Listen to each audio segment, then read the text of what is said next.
2019 September மாதத்தில் TikTok அப்ளிகேஷனில் ஒரு அக்கௌண்ட்டை ஸ்டார்ட் பண்ணுறாங்க.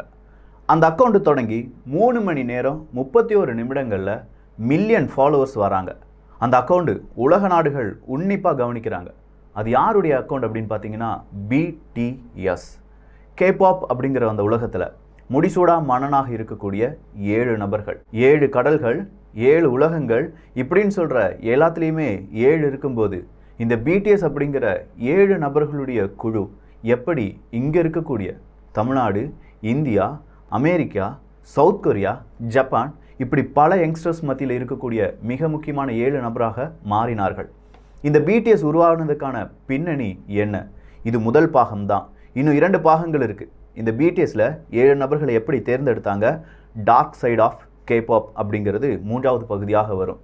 ஸோ இந்த பகுதியில் தெளிவாக சில விஷயங்களை பார்க்க போகிறோம். எப்படி BTS உருவானது அப்படிங்கிறது தான். அன்பு தமிழஞ்சங்களுக்கு தமிழ் பொக்கிஷத்தின் வணக்கங்கள்.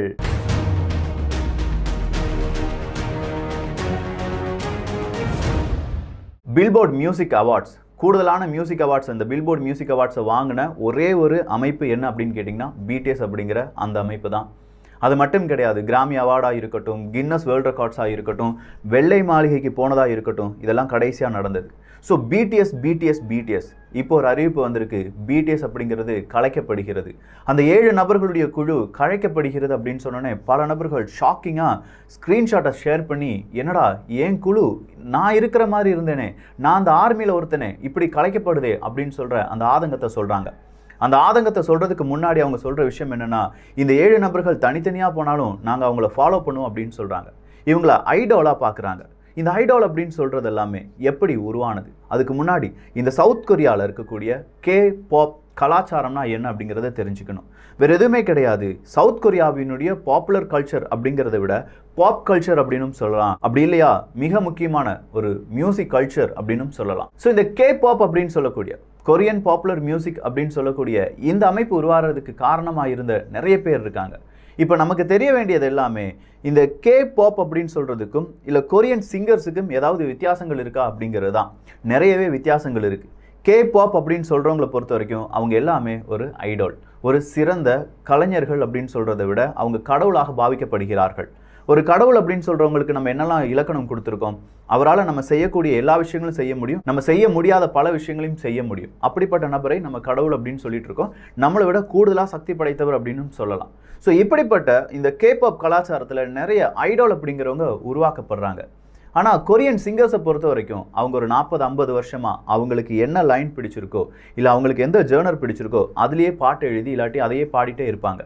ஸோ இந்த சிங்கர்ஸ் அப்படிங்கிறவங்களுக்கு நீண்ட ஆயுள்கள் அப்படிங்கிறது அந்த ஒரு கலாச்சாரத்தில் இல்லாட்டி அவங்களுடைய நாடுகளில் கொடுக்கப்படும். ஆனால் K-pop பொறுத்த வரைக்கும் இந்த ஐடால் அப்படிங்கிறது மாறிக்கொண்டே இருக்கும். ஒவ்வொரு காலகட்டத்தில் ஒவ்வொரு விதமான கலைஞர்கள் அங்கே ஐடாலாக பார்க்கப்படுகிறார்கள். இந்த K-popக்கு முன்னோடி யார் அப்படின்னு பார்த்தீங்கன்னா கண்டிப்பாக ஒருவருடைய பேரில் போய் நிற்கும். அவர் பெயர் தான் CO டைஜி அப்படிங்கிறது. இந்த டைஜி அப்படிங்கிறவர் 1992 CO டைஜி அண்ட் பாய்ஸ் அப்படிங்கிற ஒரு K-pop குரூப்பை உருவாக்குறார். இந்த குரூப்பில் மொத்தம் எத்தனை பேர் இருக்காங்க அப்படின்னு கேட்டிங்கன்னா 3 நபர்கள். அதில் CO டைஜி அப்படிங்கிறவர் ஒருவர், அவர் தான் தலைவர் அப்படின்னு கூட.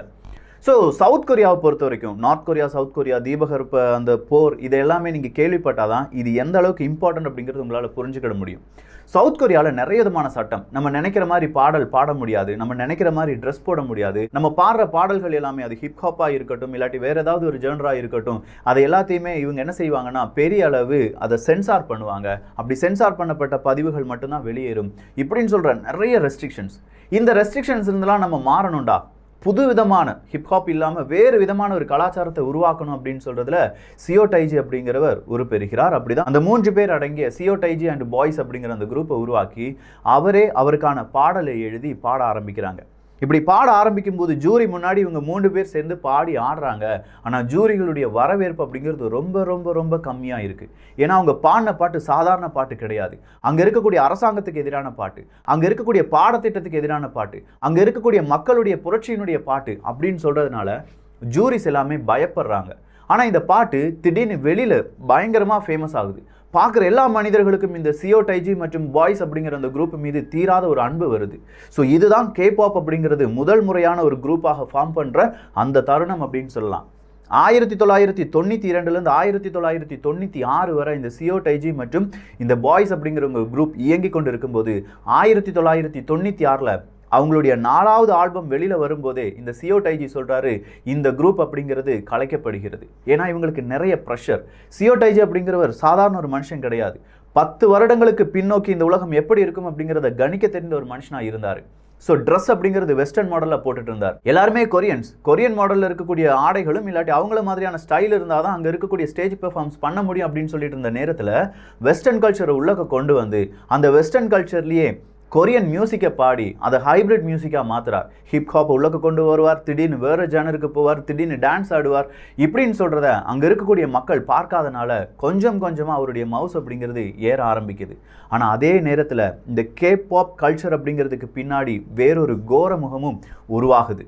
நிறைய மாணவர்கள், அதாவது ஒரு 13 வயசுலேருந்து 12 வயசுலேருந்தே இந்த கேபாப் அப்படிங்கிற கல்ச்சருக்குள்ள நாங்கள் வரணும் அப்படின்னு சொல்லி ட்ரைனிங் எடுக்கிறதுக்காக நிறைய பேர் வராங்க. அப்படி நிறைய பேர் வரும்போது அவங்கள அடிமைகளாக எழுதக்கூடிய, நீ அடிமை தாண்டா, 20 வருஷத்துக்கு ஏன்ட தாண்டா வேலை பார்க்கணும் அப்படிங்கிற ஒப்பந்தத்தில் கையெழுத்து வாங்கி அவங்களுக்கு ட்ரைனிங் அப்படிங்கிறது எல்லாமே கொடுக்கப்படுது. ஸோ கேபாப் கலாச்சாரம் அப்படிங்கிறது கோடிகளில் புரளும் கலாச்சாரமாக மாற்றப்படுகின்றன. சொல்லப்போனால் என்டர்டைன்மெண்ட் அப்படிங்கிற அந்த நிறுவனங்கள் கூடுதலாக வருது. 1992 ஒரு என்டர்டைன்மெண்ட் இல்லாட்டி 2 என்டர்டைன்மெண்ட் குரூப் இருந்துச்சு. 1996 அது 10-12 என்டர்டைன்மெண்ட் குரூப்பாக மாறுகிறது. குட்டி பெருசு அப்படின்னு சொல்லி. ஸோ இந்த சியோடைஜி அப்படிங்கிறவர் மேலே பலவிதமான புகார்கள், அவர் செய்கிறது எதுவுமே சரியில்லைப்பா அப்படி இப்படின்னு சொல்கிற புகார்கள்லாம் வரும்போது இவரால் அடுத்தடுத்த ஆல்பங்கள் எதுவுமே செய்ய முடியலை. இதை கலைத்த மனிதன் நேராக எங்கே போனார் தெரியுமா? அமெரிக்காவுக்கே போய் செட்டில் ஆயிட்டார். ஸோ சியோடைஜி அப்படிங்கிறவர் அமெரிக்காவுக்கு போக அவர் கூட இருந்த இன்னொரு மனிதர் யாங் ஹயாசக் அப்படிங்கிறவர் அடுத்ததா இன்னொரு நிறுவனத்தை தொடங்குறார். YG என்டர்டைன்மெண்ட் அப்படிங்கிறது தான். இந்த YG என்டர்டைன்மெண்ட் அப்படிங்கிறதும் இப்போது கேபாப் கலாச்சாரத்தில் மிக முக்கியமான ஒரு குரூப் அப்படின்னு சொல்லலாம், ஒரு என்டர்டைன்மெண்ட் கம்பெனி அப்படின்னு சொல்லலாம். இது கூடவே இன்னொருத்தர் இருந்தார், லீ ஜுனோ அப்படிங்கிறவர் தான். அவர் சிறைச்சாலையில் இருக்கிறார். இந்த லீ ஜுனோ மீது பலவிதமான செக்ஷுவல் அசால்ட் அப்படிங்கிறது எல்லாமே இருக்கப்படுகிறது. அதாவது பாலியல் வன்கொடுமை வழக்குகள் அப்படிங்கிறதெல்லாம் தொடரப்பட்டு அவர் சிறையில் இருக்கிறார் அப்படிங்கிறது வேறொரு கருத்தாக இருக்கு. நான் சொன்ன கேபாப்பினுடைய டார்க் சைடில் இது எல்லாமே நம்ம டிஸ்கஸ் பண்ண போகிறோம். ஸோ 1996 பிறகு ஐடால் அப்படிங்கிறது மிக பிரபலமாக பார்க்கப்படுகிறது. நிறைய குரூப், நிறைய விதமான மனிதர்கள், பெண்களுக்கு தனியாக ஆண்களுக்கு தனியான்னு சொல்லி குரூப் எல்லாம் ஃபார்ம் ஆகிட்டே இருக்காங்க. ஆனால் இந்த ஐடாலை பொறுத்த வரைக்கும் அவங்க வாழ்கிற வாழ்க்கை ஒரு நரகமான வாழ்க்கையாக இருந்தாலும் வெளியில் வரும்போது நான் சூப்பராக இருக்கேன், நான் செமையாக இருக்கேன் அப்படின்னு சொல்கிறாங்களே தவிர அந்த என்டர்டைன்மெண்ட் ஒரு நிறுவனம் தான் இவங்களை ஐடாலாக வளர்த்து எடுக்குது, அவங்களுக்கு தேவையான ப்ராக்டிஸ் கொடுக்குது அப்படின்னு சொல்லி பார்த்தோம். கிட்டத்தட்ட 13 வயதுலேருந்தே ப்ராக்டிஸ் அப்படிங்கிறதெல்லாம் ஆரம்பிக்கிறாங்க. ஆனால் ஐடாலாக அவங்க மாற்றப்பட்ட பிறகு, மிக முக்கியமான ஒரு நபராக மாற்றப்பட்ட பிறகு அவங்களால சுதந்திரமாக வெளியில் எதுவுமே பேச முடியாது. அந்த நிறுவனம் என்ன சொல்லுதோ அதை தான் பேச முடியும். அந்த நிறுவனம் என்ன பாடல் எழுதி கொடுக்குதோ அதை தான் இசைக்க முடியும், அதை தான் பாட முடியும். அந்த நிறுவனம் என்ன சொல்லுதோ அந்த காஸ்டியூம்ஸ் தான் போட முடியும். இப்படின்னு சொல்கிற மறுபடியும் ஒரு ரெஸ்ட்ரிக்ஷன்ஸ், அதாவது இந்த கேபாப் கலாச்சாரம் மறுபடியும் இந்த சவுத் கொரியாவில் இருந்த மாதிரியான கட்டுப்பாடுகள் நிறைந்த ஒரு கலாச்சாரமாக மாறுது.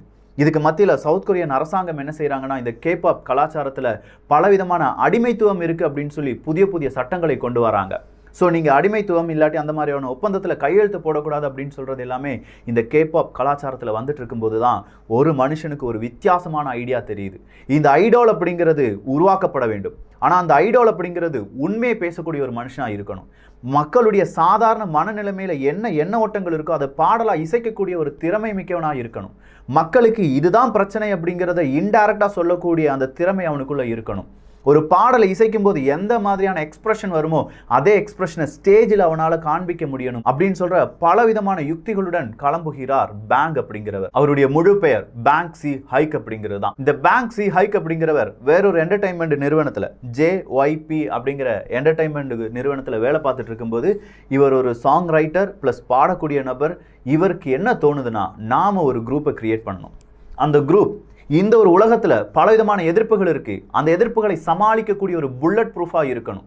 அது ஒரு பாய்ஸ் குரூப்பாக இருக்கணும், அது ஒரு யங்ஸ்டர்ஸாக இருக்கணும், அது ஒரு ஸ்கூல் குரூப்பாக இருக்கணும் அப்படின்னு நினைக்கிறார். அப்படி நினைக்கிறது மட்டும் கிடையாது, அவருக்குள்ள 6 திட்டங்களை போடுறார். இந்த 6 திட்டங்களில் முதல் திட்டம் என்ன தெரியுமா? இந்த ஐடால் அப்படிங்கிறது 7 மனிதர்கள் இருக்காங்கன்னா 7 பேருக்கும் தனித்தனியான திறமைகள் இருக்கணும். அந்த தனித்தனியான திறமைகள் ஒரு நபரை சுற்றி மட்டுமே இருக்க வேண்டும் அப்படின்னு நினைக்கிறார். எப்படி சூரியனை சுற்றி எல்லா கிரகங்களும் வலம் வருகிறதோ அதே மாதிரி அந்த ஒரு நபரை சுற்றி இந்த ஒரு குரூப் அமைக்கப்பட வேண்டும் அப்படிங்கிறதுல தெளிவாக இருக்காரு. அப்படின்னா அந்த தலைவன் மிக முக்கியமான ஒரு நபராக இருக்கணும். நாம் ஒரு மியூசிக் பேண்ட் இப்படி தொடங்குறோம்னு வச்சுக்கோங்களேன், நம்ம என்ன நினைப்போம், நல்ல எக்ஸ்பீரியன்ஸ்டாக இருக்கக்கூடிய சூப்பரான ஒரு இடத்துலேருந்து அவனை ஹையர் பண்ணணும் அப்படின்னு நினைப்போம். ஆனால் இவர் என்ன தெரியுமா நினைக்கிறாரு? கிடையாது. தெருவில் பாடக்கூடியனவா இருக்கலாம், இல்லாட்டி அவனுடைய ஆம்பிஷன் வேறு ஏதாவது இருக்கலாம், இப்போ இருக்கிற ஜாப் வேறு ஏதாவது இருக்கலாம், இல்லை அவங்க வீட்டில் இவன் துரத்தப்பட்டவனாக இருக்கலாம், இல்லாட்டி தனிமையில் வாடக்கூடிய ஒரு நபராக இருக்கலாம், காதலில் தோல்வி அடைந்தவனாக இருக்கலாம், படிப்பு சரியாக ஏறாமல் ஆனால் சாதிக்கணுங்கிற வெறி இருக்கக்கூடிய நபராக இருக்கலாம். இப்படின்னு சொல்கிற 80 நபர்களை அவர் ஷார்ட் லிஸ்ட் பண்ணுறார். இந்த 80 நபர்களுக்கும் ஷார்ட் லிஸ்ட் பண்ண பிறகு இந்த குரூப்பினுடைய பெயர் அறிவிக்கப்படுகிறது. நம்ம எப்படி ஒரு புல்லட் ப்ரூஃபாக இருக்கணும்னு நினைச்சோமோ அதே மாதிரி அந்த குரூப்பினுடைய பெயர் புல்லட் ப்ரூஃப் பாய் ஸ்கவுட்ஸ் அப்படிங்கிற ஒரு குரூப்பை ஆரம்பிக்கிறார். இந்த குரூப் ஆரம்பிப்பது இன்னொரு நிறுவனத்தின் பெயர். அந்த நிறுவனத்தின் பெயர் தான் Big Hit Entertainment. So Big Hit Entertainment அப்படிங்கிற ஒரு நிறுவனத்தை ஆரம்பித்து அதில் புல்லட் ப்ரூஃப் பாய் ஸ்கவுட்ஸ் அப்படிங்கிற இன்னொரு குரூப்பை ஆரம்பித்து அந்த புல்லட் ப்ரூஃப் பாய் ஸ்கவுட்ஸ் அப்படிங்கிறது போக போக பேங்டன் பாய்ஸாக மாறுது. இந்த பேங்டன் பாய்ஸ் அப்படிங்கிறது தான் பிற்காலத்தில் BTS ஆக அறியப்படுகிறது. ஸோ BTSக்கு தேவையான 7 மனிதர்கள் வேணும். இந்த 7 மனிதர்களை 80 மனிதர்களிலிருந்து அவங்க என்ன செய்யணும்? கண்டுபிடிக்கணும். அப்படின்னா முதல் தலைவன் யாராக இருக்கும் அப்படிங்கிற கேள்விக்கு ஒருத்தருடைய பெயர் அடிக்கடி அடிப்படுது. இவர் சாதாரண மனுஷன் கிடையாது, சும்மா ரோட்டோரமாக இருந்து பாடிட்டு இருப்பார். ஆனால் அவருடைய பாடலில் நல்ல ரேப் இருக்கும். அந்த ரேப்பில் பலவிதமான சூட்சமமான கருத்துக்கள் இருக்கும் அப்படின்னு சொன்னோன்னே பேங்க் அவர்களுக்கு தீப்பொறி தட்டுது. இவன் கரெக்டாக இருப்பானா இருக்கும் அப்படின்னு சொல்லி அவங்கள என்ன செய்கிறாங்க, கொஞ்சமாக அவருடைய பாடல் எல்லாமே கேட்க ஆரம்பிக்கிறாங்க. கரெக்டான ஒரு லீடர் மாட்டினா தான் அந்த லீடரை சுற்றி இருக்கக்கூடிய 6 நபர்களும் தனித்திறமைகளுடன் இருப்பார்கள். அப்படி இருந்தார்கள் என்றால் நிச்சயமாக இந்த BTS அப்படிங்கிற குரூப் இந்த உலகை ஆளும் அப்படிங்கிறத பேங்க் அவர்கள் நம்புறாரு. அப்படிப்பட்ட நேரத்தில் தான் அந்த நபருடைய பெயர் கிம் நாம் ஜூன் அப்படிங்கிற அந்த நபரை கண்டுபிடிக்கிறாங்க. இதை நான் ரொம்ப பெருசுப்படுத்தி சொல்லலை. இந்த BTS அப்படிங்கிற குரூப்பே இந்த கிம் நாம் ஜூன் அவர்களை சுற்றி தான் அமைக்கப்பட்டது அப்படிங்கிறது தான் வரலாறு. 2010 BTS அப்படிங்கிற குரூப் ஆரம்பித்து அந்த 7 நபர்களில் முதல் நபரை தேர்ந்தெடுத்து விட்டார், கிம் நாம் ஜூன். ஆனால் இந்த கிம் நாம் ஜூன் அவர்கள் நல்லா ரேப் ஆடுவார். இந்த ஒரு பெயரில் இவரை அறிவிக்க முடியாது. ஸோ இவருக்கான ஒரு பெயர் போட வேண்டும் அப்படின்னு சொல்லும்போது தான் இவரை எப்படி அழைத்து கொண்டிருந்தார்கள் அப்படின்னு கேட்டிங்கன்னா ராப்பர் மான்ஸ்டர் அப்படின்னு சொல்லி அழைப்பார்கள். ஸோ ராப்பர் மான்ஸ்டரில் இருக்கக்கூடிய RM அப்படிங்கிறத மட்டுமே எடுத்து இந்த BTS குரூப்பினுடைய தலைவராக RM அப்படிங்கிறவர் நியமிக்கப்படுகிறார். ஸோ ராப் மான்ஸ்டர் அப்படிங்கிற இந்த RM என்கிற இந்த மனிதர் இந்த ஒரு குரூப்புக்குள்ள வரார். இவருடைய பலவிதமான நண்பர்கள் இவரை ரொம்ப பெரிய அளவில் பாராட்டுறாங்க. ஆனால் பாராட்டின நண்பர்களை விட கூடுதலான நண்பர்கள் எச்சரிக்கை கொடுக்குறாங்க. இந்த பேங்க் அப்படிங்கிறவனுக்கு பைத்தியம் பிடிச்சிருக்கிறா. இந்த பிக் ஹிட் என்டர்டைன்மெண்ட் அப்படிங்கிறது ஒரு சாதாரண என்டர்டைன்மெண்ட் குரூப் தான். இதுல பெருசா எதுவுமே உன்னால சாதிக்க முடியாதுன்னு சொல்றாங்க. ஆனாலும் RM BTS விட்டுட்டு போகல. அடுத்ததா அவர் கண்டுபிடிப்பது தான் ஜாங் ஹாசியாக் அப்படிங்கிறவர். இந்த ஜாங் ஹாசியாக் அப்படிங்கிறவரை ஜே ஹோப் அப்படின்னு சொல்லி அழைக்கிறாங்க. ஸோ இந்த ஜே ஹோப் அப்படிங்கிறவர் ஒரு டான்சர், ஒரு ராப்பர். 2 தனித்திறமைகள் இருக்கு. அதுவும் இல்லாம அவரால் பாடல்களையும் எழுத முடியுமா. பார்ப்பதற்கு ரொம்ப அழகா இருக்காரு, கொரியோகிராஃபிங் சூப்பரா பண்றாரு. ஸோ ஜே ஹோப் அப்படிங்கிறவரும் BTSல சேர்க்கப்படுகிறார். அடுத்ததா தேர்ந்தெடுக்கப்பட்ட நபர் பார்க் ஜிமின். இப்போதும் அவர் ஜிமின் அப்படிங்கிற பெயரில் அறியப்படுகிறார். BTS குரூப்பை பொறுத்த வரைக்கும் அந்த குரூப்பினுடைய ஃபேஸ் முகம் அப்படிங்கிறது தனிப்பட்ட ஒரு முகமா இருக்காது. ஆனா இந்த ஜிமின் அப்படிங்கிறவருக்கு தனிப்பட்ட ஒரு ஃபேன் ஃபாலோவர்ஸ் எல்லாமே மாறினாங்க. இவர் தான் இந்த பாடல்களை பாடக்கூடிய நபராக BTSஐ பொறுத்த வரைக்கும் பாடல்களை பாடி டான்ஸ் ஆடக்கூடிய ஒரு நபராக அறியப்படுகிறார். அடுத்ததா வந்தவர் தான் வேறொரு பாடல் ஜின் அப்படிங்கிறவர். அவருடைய உண்மையான பெயர் கிம் சியாக் ஜின் அப்படிங்கிறது தான். இந்த கிம் சியாக் ஜின் அப்படிங்கிறவர் அவருடைய கடைசி 3 எழுத்த பெயரை மட்டுமே எடுத்து ஜின்னாக அறியப்பட்டு வருகிறார். அடுத்ததா ஜியான் ஜங்குக் அப்படிங்கிறவர். ஜியான் அப்படிங்கிற அந்த பெயரை மாற்றி ஜங்குக் மட்டுமே என்று அறியப்படுகிற BTS குரூப்ல இருக்கக்கூடிய மிக முக்கியமான நபர். இவங்களை கோல்டன் மேக்னே அப்படின்னு சொல்லி அழைப்பார்களாம். அந்த அளவுக்கு இவருடைய ட்ரெஸ்ஸிங் ஸ்டைல இருந்து அவருடைய ஹேர் ஸ்டைல் வர ரொம்ப புதுசாக மாற்றி கொண்டு இருக்கக்கூடிய ஒரு நபர். அடுத்தா இருக்கக்கூடிய ரேப்பர். அந்த ரேப்பர்னுடைய பெயர் மின் யூக்னி அப்படிங்கிறது தான். ஆனால் மின் யூக்னி அப்படின்னு சொன்னால் யாருக்குமே தெரியாது, சுகா அப்படின்னு சொன்னால் தெரியும். அவருடைய சுகரி, அதாவது ரொம்ப சூப்பராக பேசுறதும் அவருடைய பாடலும் அவரை பார்ப்பதற்கு ரொம்ப சாமிங்காக இருக்கிறனால அவரை சுகா அப்படின்னு சொல்லி அழைக்க ஆரம்பிக்கிறாங்க. ஒரு கட்டத்தில் இந்த சுகாவுக்கு வேற ஏதாவது பேர் வைக்கலான்னு சொல்லி கூட யோசிச்சாங்க. ஏன்னா இவருக்கு பாஸ்கெட் பால் அப்படிங்கிறதெல்லாம் ரொம்ப பிடிக்கும். ஸோ பாஸ்கெட் பாலில் ஷூட்டிங் பொசிஷனில் நிற்கிறதுனால இவருக்கு அந்த மாதிரி ஏதாவது பேர் வைக்கலாமான்னு பார்க்கும்போது தான் இவருடைய இன்னொரு ஃபேஸுக்காக சுகா அப்படிங்கிற பெயர் வைக்கப்படுகிறது. அடுத்ததா கடைசியாக இருக்கக்கூடிய அந்த பாடல் மற்றும் டான்ஸ் ஆடக்கூடிய நபராக இருக்கும் கிம் தியோங் அப்படிங்கிறவர் தான். இந்த கிம் தியோங் அப்படிங்கிறவர் வி என்கிற பெயரில் அறியப்படுகிறார். வி அப்படின்னா விக்டரின்னு சொல்றவங்க இருக்காங்க, வெர்சடைல்னு சொல்றவங்க இருக்காங்க. அது எதுவுமே இல்லை, வீணா இந்த மனுஷன் மட்டும்தாயா அப்படின்னு சொல்றவங்க கூட இருக்காங்க. ஸோ இந்த அளவுக்கு இந்த பிடிஎஸ் டீம் அப்படிங்கிறவங்கள ஃபார்ம் பண்றாங்க. 7 நபர்கள் சேர்க்கப்பட்டு விட்டார்கள். நான் சொன்னேன் செகண்ட் பார்ட்டில் இவங்கெல்லாம் எப்படி தேர்ந்தெடுக்கப்பட்டார்கள் அப்படிங்கிற சுவாரஸ்யமான பதிவுகள் எல்லாமே வரும்.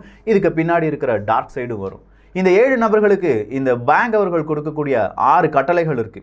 1, நீங்களே உங்களுடைய பாடல்களை எழுதலாம். ஆனால் ஒவ்வொரு பாடல்லையும் நீங்கள் ஒரு மெசேஜை சொல்லணும். அந்த மெசேஜ் சரியாக கன்வே ஆகலைன்னா அடுத்த பாடல்லையும் இந்த பாடலுக்கான லிங்க் இருக்கணும் அப்படின்னு சொல்றார். இது முதல் கட்டளை. அடுத்ததா இந்த பாடல்கள் எல்லாமே சோஷியலி கான்ஷியஸாக இருக்கணும் அப்படின்னு சொல்றாங்க. இங்க என்ன தப்பு நடக்குது யங்ஸ்டர்ஸ் மத்தியில், குறிப்பா இவங்களுடைய டார்கெட் அப்படிங்கிறது ஸ்கூல் பசங்கள்லேருந்து காலேஜ் படிக்கிற இந்த யங்ஸ்டர்ஸ் தான். ஸோ அவங்களுடைய வாழ்க்கையில் என்னென்னா நடந்துட்டு இருக்கு, உண்மையான ஃப்ரெண்ட்ஷிப், ஃபேக் லவ், அங்கே இருக்கக்கூடிய ப்ரெஷர், உலகம் உங்களை எப்படி பார்க்குது, நீங்கள் எப்படி உங்களை லவ் பண்ணணும் இப்படின்னு சொல்கிற பலவிதமான செய்திகள் உள்ளடக்கியதாக இருக்கணும் அப்படின்னு சொல்கிறாங்க.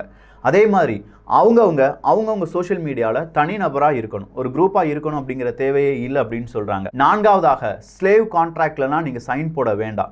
எக்காரணம் கொண்டும் நீங்கள் எனக்கு அடிமை கிடையாது, நீங்கள் பிடிஎஸ்ல இருக்கிற வரைக்கும் இருக்கலாம் அப்படின்னு சொல்கிறாங்க. 5வதா நீங்கள் எல்லாரும் சேர்ந்து இருக்கக்கூடிய ஆல்பத்தை நீங்கள் ரொம்ப பெரிய அளவில் ப்ரமோட் பண்ணணும். தனித்தனியாக நீங்கள் ஒரு ஆல்பம் பண்ணுறீங்கன்னா அது தானாக ப்ரமோட் ஆனால் போதும் அப்படின்னு சொல்கிறாங்க. 6வதா நீங்கள் என்னென்ன விஷயத்தில் எப்படி அனுபவப்படுறீங்க, உங்களுடைய ப்ரெஷர் என்ன, நீங்கள் எடுத்துக்கொள்கிற அந்த எஃபர்ட் என்ன, உங்களுடைய என்டர்டைன்மெண்ட் அந்த நிறுவனம் சொல்லக்கூடிய பிரச்சனைகள் என்ன, அதனால் நீங்கள் ஃபேஸ் பண்ணுற ப்ராப்ளம் என்ன, இதை தைரியமாக பப்ளிக் முன்னாடி சொல்லலாம் அப்படின்னு சொல்கிறாங்க. ஸோ இவ்வளோ நாள் இருந்த கேபாப் அப்படிங்கிற அந்த கல்ச்சரில் நான் எப்படி கஷ்டப்படுறேன் அப்படின்னு சொல்கிறத வெளியே சொல்ல முடியாது, ஏன்னா அந்த நிறுவனத்துக்கு கெட்ட பேராக மாறிடும். ஆனால் பிக் ஹிட் என்டர்டைன்மெண்ட் அப்படிங்கிறதுல ஏற்படுத்தப்பட்ட இந்த பிடிஎஸ் அப்படிங்கிற குரூப், நான் இப்படி கஷ்டப்பட்டேன், இந்த டான்ஸ் ஆடுறதுக்கு இவ்வளோ கஷ்டப்பட்டேன், இந்த லிரிக்ஸில் இந்த மாதிரியான மெசேஜஸ் இருக்கு அப்படிங்கறத அவங்க என்ன செய்வாங்க, டீகோட் பண்ணி காண்பிப்பார்கள். நீங்க நல்லா கவனிச்சீங்கன்னா பிடிஎஸ்னுடைய சாங்ஸ் எடுத்து பார்த்தோம்னா அதுல நிறைய விஷயங்கள் டீகோட் பண்ணக்கூடியதாக இருக்கும். அவங்க ஒரு நம்பர் காண்பித்தால் கூட அந்த நம்பருக்கு பின்னாடி ஒரு வரலாறை வச்சிருப்பாங்க. ஒன்று அவங்களுடைய டேட் ஆஃப் பர்த் ஆகிருக்கலாம், இல்லை அந்த கொரியாவில் நடந்த மிக முக்கியமான யுத்த சமயத்தில் என்னென்ன நடந்திருக்கும் அப்படிங்கிற சங்கேத குறிகளாக இருக்கலாம், இல்லை ஒரு ஏர்கிராஃப்டினுடைய நம்பராக இருக்கலாம். இப்படி பல விஷயங்களை உள்ளடக்கியதாக இருக்கும் பிடிஎஸ் அப்படிங்கிற இந்த பேண்டினுடைய அந்த லிரிக். ஸோ 2010 இவங்கெல்லாம் சூஸ் பண்ணப்பட்டு விட்டார்கள். 2013 வரை இவங்களுக்கு பலவிதமான ட்ரைனிங் அப்படிங்கிறது கொடுக்கப்படுது. ட்ரைனிங்னா சாதாரண ட்ரைனிங் கிடையாது. டான்ஸ் ஆடுறவங்களுக்கு பாடுறதுக்கு, பாடுறவங்களுக்கு டான்ஸ் ஆடுறதுக்கு, ரேப் பண்ணுறதுக்கு, அவங்க அப்படியே மீடியா கூட பேசுறதுக்கு, அவங்களுடைய மீடியா பிரசன்ஸ் நடப்பதற்கு, அவங்களுடைய ட்ரெஸ்ஸிங் சென்ஸ், அவங்களுடைய ஹேர் ஸ்டைல் அப்படின்னு சொல்லி பலவிதமான ட்ரைனிங் கொடுக்கப்பட்டு 2013 களமிறக்கப்படுகிறார்கள் இந்த பிடிஎஸ். 2013, 14, 15, 16, 17 இந்த 2022 இதுவரையிலும் இந்த பிடிஎஸ் அப்படிங்கிற இந்த குரூப்பை அடிப்பதற்கு இன்னொரு குரூப் வரல அப்படின்னு சொல்ற அளவுக்கு இவங்களுடைய வளர்ச்சி இருக்கு. பில்போர்டு மியூசிக் அவார்டு அப்படிங்கிற அந்த அவார்டு, பல அவார்டை வாங்கின பெருமை இவங்களுக்கு தான் இருக்கு. பல கின்னஸ் வேர்ல்ட் ரெக்கார்டு. யூடியூப் இன்னைக்கு பிரபலமாக இருக்கு. யூடியூப் பிரபலம் அடைவதற்கு முன்பாகவே யூடியூப்ல லைவ் வந்து அதை பல கோடி மனிதர்கள் பார்த்தார்கள் அப்படிங்கிற ரெக்கார்டு இன்னைக்கும் பிடிஎஸ்ட தான் இருக்கு. டிக்டாக் அப்படிங்கிற ஒரு அப்ளிகேஷன் வருது, அதுல 3 மணி நேரத்தில் 1 மில்லியன் சப்ஸ்கிரைபர்ஸ் அப்படிங்கிறவங்களை எடுக்கிறாங்க. இதே மாதிரி அவங்க போற எல்லா இடத்துலையுமே பலவிதமான பிரம்மாண்ட வரவேற்பு அப்படிங்கிறது கிடைக்குது. நிறைய விதமான நிறுவனங்கள் கூட ஒப்பந்தம் போடுறாங்க. நிறைய விதமான நிறுவனங்கள் இவங்களுடைய அந்த கால் ஷீட்டுக்காக வெயிட் பண்ணிட்டு இருக்காங்க. ஆனால் இவங்க இறக்கக்கூடிய ஆல்பம் வெகு சில தான். அந்த ஆல்பம் சொல்லக்கூடிய தாக்கம் யங்ஸ்டர்ஸ் மத்தியில் மிகப்பெரிய ஒரு தாக்கத்தை ஏற்படுத்துது. லவ் யுவர் செல்ஃப் அப்படிங்கிற அந்த மெசேஜை இவங்களுடைய ஆல்பம் பாடின விதமாக இருக்கட்டும், அது ஜப்பானில் ஃபேமஸான விதமாக இருக்கட்டும், ஜப்பான் அனிமி அப்படின்னு ஒன்று இருக்குது, அது கூடவே இந்த கேபாப் கலாச்சாரமும் ஜப்பானில் வளர்ந்தது அப்படிங்கிறது எல்லாமே வேறொரு வரலாறாக மாற்றப்படுது. இப்படி உயர்ந்து வராங்க. பல ரெக்கார்டு கேபாப் இல்லாட்டி இந்த பிடிஎஸ்னுடைய ரெக்கார்டு அப்படிங்கிறது பல தூரம் இருக்குது. அதை சொல்ல போனாலே 2 காணொலிகள் தேவைப்படும். அந்த அளவுக்கு ரெக்கார்டை வைக்கக்கூடிய நபர்கள் அடுத்ததாக வேறொரு விஷயத்தை தொடங்குறாங்க. அதுதான் அவங்களுடைய ஃபேன். அதனுடைய பெயர் தான் ஆர்மி அப்படின்னு சொல்லி, அதாவது adorable representative MC for youths அப்படிங்கிறது தான் ஆர்மின்னு அழைக்கிறாங்க. இது சாதாரண ஆர்மியான்னு பார்த்தா கிடையாது. இவங்களுடைய லட்சியம் அப்படிங்கிறது இந்த பிடிஎஸ் குரூப்பை வளர்த்தெடுப்பதும், அதே நேரத்தில் இவங்களுடைய மார்க்கெட்டிங்காகவும் இந்த ஆர்மி பயன்படுத்தப்பட்டது. ஆனால் அதையும் மீறி அங்கே இருக்கக்கூடிய பிரச்சனை அது சோஷியலாக இருக்கலாம், இல்லாட்டி மக்களுடைய பிரச்சனையாக இருக்கலாம், மாணவர்களுடைய பிரச்சனையாக இருக்கலாம், இது எல்லாத்தையும் தட்டி கேட்கக்கூடிய மனிதர்கள் இந்த ஆர்மியில் ஜாயின் பண்ண ஆரம்பிக்கிறாங்க. ஒரு கட்டத்தில் பிளாக் லைஃப்ஸ் மேட்டர் அப்படிங்கிற அந்த பிரச்சனை எல்லாமே பெரிதாக பார்க்கப்படும் போது இந்த பிடிஎஸ் ஆர்மி அவங்க டொனேட் பண்ணுறாங்க. கருப்பினத்தவர்களை பாதுகாப்பதற்கு, உலகெங்கிலும் இருக்கக்கூடிய மனிதர்களை பாதுகாப்பதற்கு அப்படின்னு சொல்லி இவங்க பலவிதமான நன்கொடைகள் அப்படிங்கிறத கொடுக்க ஆரம்பிக்கிறாங்க. வெள்ளை மாளிகை வரை இவங்களுடைய பெயர் எதிரொலித்தது. ஜோ பைடன் அவர்கள் இந்த ஆசியா மற்றும் இல்லாட்டி பல கருப்பினத்தவர்கள் வெள்ளை இனத்தவர்களிடையே இருக்கக்கூடிய பிரச்சனையை தீர்ப்பதற்காக பிடிஎஸ் குரூப்பை வெள்ளை மாளிகைக்கு அழைத்தார். அங்க போய் அங்க இருக்கக்கூடிய வெள்ளை மாளிகையினுடைய விருந்துகளில் பங்கேற்றார்கள் அப்படிங்கிறது எல்லாமே செய்தியா மாறுது. ஸோ இப்படிப்பட்ட பிடிஎஸ் குரூப் இப்போ என்ன சொல்லியிருக்காங்கன்னா, நாங்கள் பிரிய போகிறோம் அப்படிங்கிற ஒரு அறிவிப்பை கொடுத்துருக்காங்க. எப்படி ஒவ்வொரு கேபாப்பினுடைய ஒவ்வொரு குரூப் பிரியுமோ அதே மாதிரி இந்த 7 நபர்களுடைய குரூப்பும் பிரிந்து விடும். 7 நபர்களுக்கும் என்னென்ன திறமை இருக்கோ அந்த திறமை வழி தனி ஆல்பம், இல்லாட்டி தனியாக வேறொரு என்டர்டைன்மெண்ட், இல்லாட்டி வேற ஏதாவது பிஸ்னஸ் இப்படின்னு செய்ய போகிறாங்க. ஆனால் மறுபடியும் நாங்கள் ஒன்றிணைவோம் அப்படிங்கிற ஒரு வார்த்தை சொல்லப்பட்டிருக்கிறது. ஸோ பிடிஎஸ் அப்படிங்கிறது வெறும் 3 வார்த்தை கிடையாது. அதுக்கு பின்னாடி பல யங்ஸ்டர்ஸ்னுடைய மனது இருக்குது. அந்த மனதுக்கு பின்னாடி அவங்களுடைய வாழ்க்கை இருக்குது. அந்த வாழ்க்கையில் அவங்க சந்தித்த பிரச்சனைகள், அதனால் ஏற்பட்ட மனக்குழப்பங்கள், அதனால் வந்த பின்விளைவுகள் அப்படின்னு சொல்லி அவங்களுடைய லிரிக்ஸில் அந்த யங்ஸ்டர்ஸ், நான் சொன்ன அந்த ஸ்கூல்லேருந்து காலேஜ் வர இருக்கக்கூடிய யங்ஸ்டர்ஸ்னுடைய வாழ்க்கையை பிரதிபலித்ததன் காரணமாகத்தான் பிடிஎஸ் இந்த அளவுக்கு முன்னேறி வந்தாங்க. இன்றைக்கும் நீங்கள் போய் பிடிஎஸில் இவங்களை தெரியுமான்னு சொல்லி ஒரு யங்ஸ்டர்கிட்ட போய் கேட்டு பாருங்கள், தெரியும்னு சொல்லுவாங்க. அதுவும் குறிப்பாக கேர்ள்ஸ்கிட்ட போய் கேட்டு பாருங்கள், ரொம்ப நல்லா தெரியுமே அப்படின்னு சொல்லுவாங்க. ஆனால் இதுக்கு பின்னாடி இருக்கக்கூடிய டார்க் சைடு என்ன? இந்த 7 நபர்களுடைய வாழ்க்கை நம்ம நினைக்கிற மாதிரி சாதாரணமானதா இல்லை ரொம்ப வலி நிறைந்ததா அப்படிங்கிறத அடுத்த பாகத்திலையும் அதுக்கடுத்த பாகத்திலையும் பார்த்துடலாம். ஸோ இந்த ஒரு காணொலி எப்படி இருந்துச்சு? பிடிஎஸ் குரூப், கேபாப், அதுக்கு பின்னாடி இருந்த அரசியல், இது எல்லாத்தையும் தெளிவாக நான் பேசியிருக்கேன். உங்களுக்கு பிடிச்சது அப்படின்னா கண்டிப்பாக உங்களுடைய நண்பர்களுக்கும் பகிரலாம். ஒரு லைக், ஒரு கமெண்ட் நல்லா இருந்துச்சுப்பா அப்படின்னு சொன்னீங்கன்னா எனக்கும் சந்தோஷமாக இருக்கும். ஸோ எல்லோரும் தமிழ் பொக்கிஷத்தில் இணைந்திருங்கள்.